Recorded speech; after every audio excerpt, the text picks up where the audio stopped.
Michael, we'll start with you if you don't mind and work our way around and let everyone introduce themselves first and then talk about what your presentation's going to be, and then we'll come back to you. Hi, I'm Michael Morrison, representing the International Perspective. The biggest issue we find from our point of view is the current policy of using medications on race day, as we believe this impacts negatively on the integrity of the American racing product as a whole, and ultimately leads to an unwillingness to invest heavily in North American bloodstock. Hello, my name is Barry Lynch and I'm representing radio and TV. The biggest issue, I think, is that there's not enough TV and radio going out to the wider audiences. Hi everyone, my name is Lindsay Schultz and I'll be representing racetrack operators tonight. Our problems lie in attracting fans and horse players to our racetrack's product, as well as generating large fields. Hi, I'm James Trotter, representing the Breeders' Cup and the NTRO. The biggest problem that we face is the decreasing popularity of racing in the American general public and the lack of sufficient funds to afford the national marketing campaigns we need to amend this. I'm Leah Clark and I'm representing American trainers, and I feel the problem that a lot of trainers face right now is that the lack of organization and uniformity among rules and regulations throughout the country. So before other issues can be addressed pertaining to maybe medications or takeout in purses, I feel that the lack of organization and uniformity needs to be addressed. Hi, I'm Kate Benner, and I'm representing bloodstock agents, consigners, and sales companies. And from my viewpoint, the biggest issue we face is the perceived lack of integrity, which discourages new owners from investing in our industry. Hi, I'm Matt Pryor, representing public perception. One of the main problems facing American racing industry is the horse welfare issues during and after their racing careers. Evening, I'm Nick Hay, representing the owners, and a major issue affecting the owners, in my opinion, would be the lack of sufficient financial return for racing a horse in this country, and also the overall poor experience for racing a horse here. Hi, I'm Brianne Sharp, and I'll be representing casino and racino operators, ADWs, and betting exchanges. And from my perspective, the biggest issue facing American racing is the decline in handle over the past few years. It's gone from a high of a little over $15 billion in 2003 to about $11.5 billion last year. And although part of that obviously has to do with the economic recession, I think part of it also has to do with competition from other forms of gambling. And I think a few reasons for that are takeout may possibly be too high, so we're not pricing our product competitively. And I also think that we have too many races with short fields that just aren't seen as an attractive wagering option by gamblers. So those are a couple of things that I think are contributing to the declining handle. Good evening, I'm Michael Hardy, and I feel that I'm representing breeders, and the biggest problem facing breeders in the American industry at the minute is the lack of new owners coming into the sales rings, and also the perceived weakening of the breed of the American horse. Hi, I'm Kelsey Riley. I'm representing the internet and print media. And from my point of view, the biggest issues for the media right now are the lack of mainstream exposure for the industry and the public perception of the industry. I'm Adrian Bott. Tonight I'm representing the racing commissions. I believe that the biggest issue with the industry is a lack of uniformity amongst the industry and also a lack of a national governing body.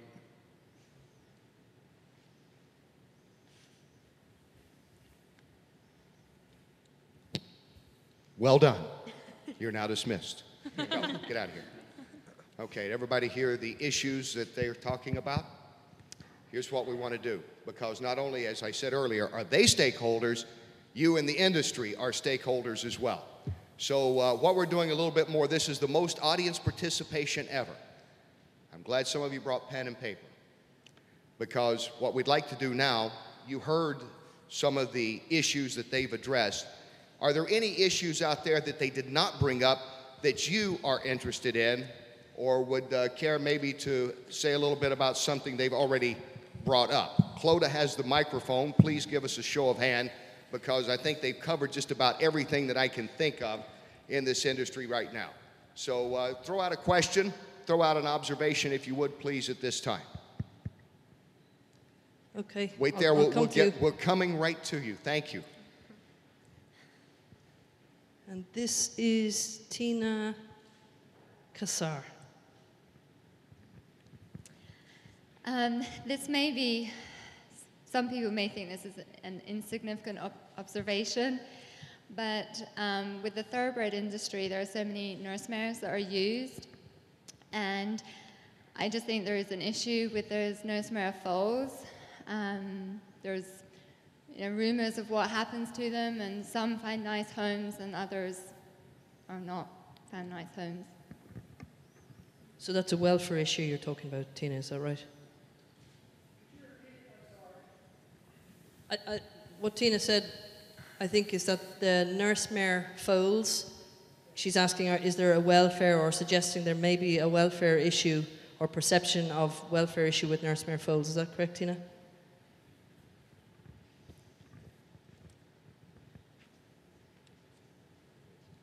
Anybody on the panel like to comment on that?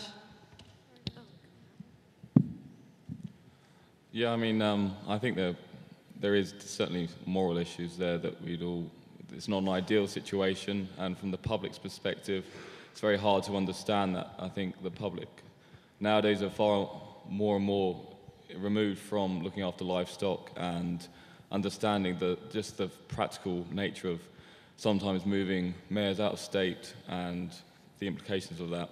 I don't know what the solution is to that, because I think there is a necessity sometimes for nurse mares.